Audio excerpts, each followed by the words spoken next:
say we love our pets. We say we love our pets so much we dress them up in little baby clothes and call them our animal children.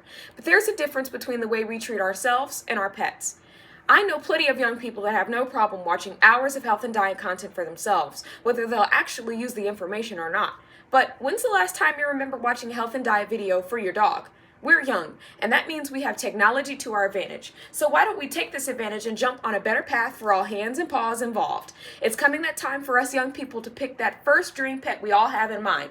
But are you as ready as you think you are? My purpose today is to inform upcoming pet owners on how to use their digital resources to make for better pet lives in the future. I've been studying domestic pets for my whole life. I've owned many, and I've cared for many more. So, to create a better life for the future pets and our next generation, we can utilize online resources to provide our pets with pet insurance, make for a healthier and more well-nourished pet by researching a proper diet, and raising their quality of life and reducing their desire to disturb by carefully cultivating and preparing the perfect environment for your next animal pal. So here's a quote from Immanuel Kant. He says, "He who is cruel to animals also becomes hard in his dealings with men. We can judge the heart of a man by his treatment of animals." So, what's a peace of mind online? Well, we've turned our pets into family, but unfortunately, they're the most expensive family member to take to the doctor.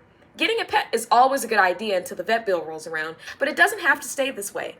It's been around for a long time. With all the advertisements going around and the easier online access, pet insurance is really a reliable option, especially in the US.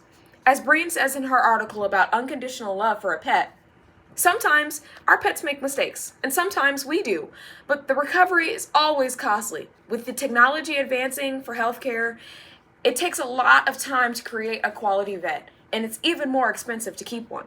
So the American Veterinary Medical Association actively recommends people to invest in pet insurance because it is made to give coverage and a peace of mind.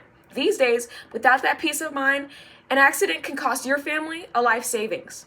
So we've got our friends covered, but don't our besties deserve a good meal? Well, research and vet input combined can create a balanced but interesting diet for your pet. Prada, a veterinary journalist in Portugal, explains that the trend of feeding your pets a raw diets or giving them better options may be new, but it's not reliable for our most common companion pets, cats and dogs. See, cats and dogs have been around people for a long time, and because of that, they need a lot of the same grains and green requirements that we do. Feeding a dog an all raw meal wouldn't apply because dogs haven't had to live off of raw meals for generations. So, the best thing that you can do for your cat or dog is feed them whatever the best main street food that is complete and balanced on the label. And if you're not looking for a cat or dog, then the raw diet might be better for your pet. But ultimately, it all matters what your veterinarian says and what research tells you. The searching may be vital for pets that aren't just cats and dogs because not everyone is so informed about what they need to be eating. For example, PetSmart had hamsters labeled as herbivores for years. Hamsters aren't herbivores, they're omnivores, and we know that because they frequently eat bugs in the wild.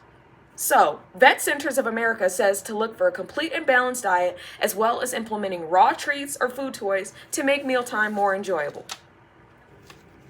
So, animals, they're fed, they're covered, but are they happy?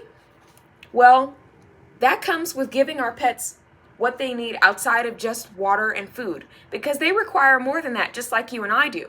Whether it be a walk, a tunnel to run through, some toys to destroy, a requirement for 1,000 square feet yard, every animal has its own natural behaviors it should be allowed to act on. Banchetti, another veterinary journalist from Portugal, explains that our lives that we live with our pets, or more so, the pets' lives for them is much more boring than it would be if they weren't living with us. And the best thing that we can do as owners is provide them with environmental stimuli. Research shows that animals that have the opportunity to take advantage of their natural behaviors have a great quality of life improvement.